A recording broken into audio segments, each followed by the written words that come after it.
पश्चिम Bengal teacher recruitment scam पर अपने फैसले में सुप्रीम कोर्ट ने कलकत्ता हाई कोर्ट के फैसले पर मुहर लगाते हुए सभी भर्तियों को खारिज कर दिया। इसके साथ ही सुप्रीम कोर्ट ने यह आदेश भी दिया है कि अगले 3 माह में नई भर्तियों की पूरी प्रक्रिया शुरू की जाए ताकि राज्य में शिक्षा व्यवस्था सुचारू रूप से चलती रहे। ऐसा क्यों हुआ? पहले कलकत्ता हाई कोर्ट और बाद में सुप्रीम कोर्ट ने सभी भर्तियों को रद्द क्यों किया? क्या यह फैसला व्यावहारिक है? आखिर राज्य सरकार ने कलकत्ता हाईकोर्ट के फैसले को सुप्रीम कोर्ट क्या सोचकर चुनौती दी थी? आम जनमानस में यह सवाल भी उठ सकता है कि ऐसा क्यों हुआ कि सुप्रीम कोर्ट को इस मुकदमे के फैसले के रूप में और कोई रास्ता दिखाई नहीं दिया। क्या मजबूरी रही होगी सुप्रीम कोर्ट की? देखिए, जब मुकदमे की सुनवाई कलकत्ता हाईकोर्ट में हो रही थी तब हाईकोर्ट की बेंच ने राज्य सरकार से पूछा था कि क्या इसके पास ऐसा कोई रास्ता है जिससे यह पता किया जा सके कि जिनकी भर्ती हुई उनमें घूस देकर कितने लोगों ने नौकरी ली और अपनी योग्यता के बल पर कितने लोगों को नौकरी मिली। इस सवाल के जवाब में खुद राज्य सरकार ने हाईकोर्ट को बताया था कि उसके पास ऐसा कोई मैकेनिज्म नहीं है जिससे यह पता लगाया जा सके कि किसने अपनी योग्यता पर नौकरी पाई और किसने घूस देकर।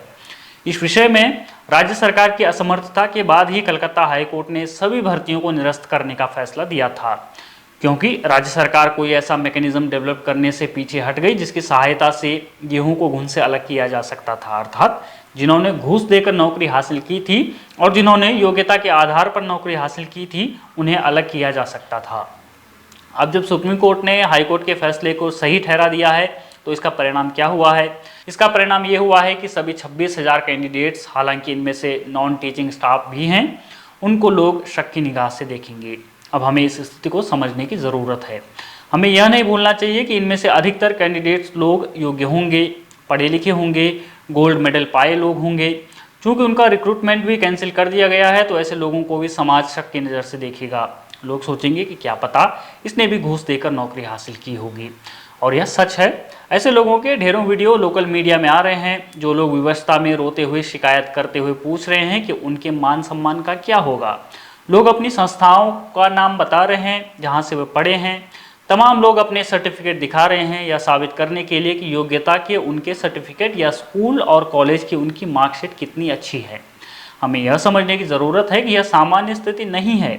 कोई भी व्यक्ति जिसने मेहनत करके पढ़ाई की है और परीक्षा पास कर टीचर बना हो या सरकारी नौकरी हासिल की है, उसे लोग शक की निगाह से देखें तो उसके पूरे जीवन पर कैसा प्रभाव पड़ेगा? उनकी सामाजिक स्वीकार्यता पर क्या सवालिया निशान नहीं लगेंगे?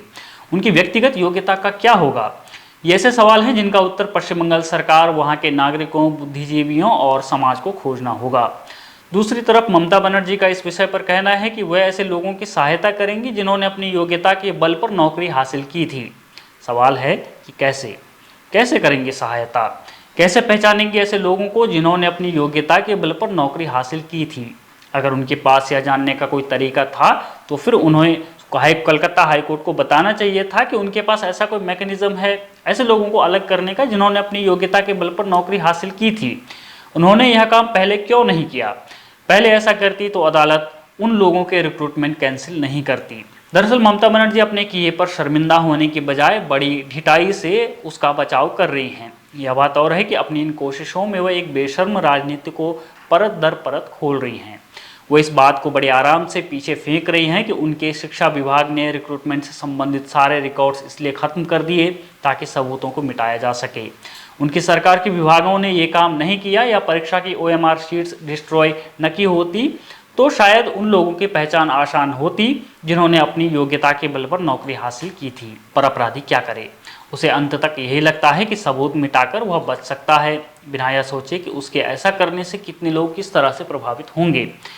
आज पश्चिम बंगाल के लोगों के सामने इंट्रोस्पेक्ट करने का एक मौका है, यह विचार करने का कि ऐसे अपराध को कैसे देखा जाना चाहिए, ऐसा अपराध जिसमें योग्यता की खुलेआम हत्या की जाती है। आप बने रहिए हमारे साथ और देखते रहिए द पैम्फलेट।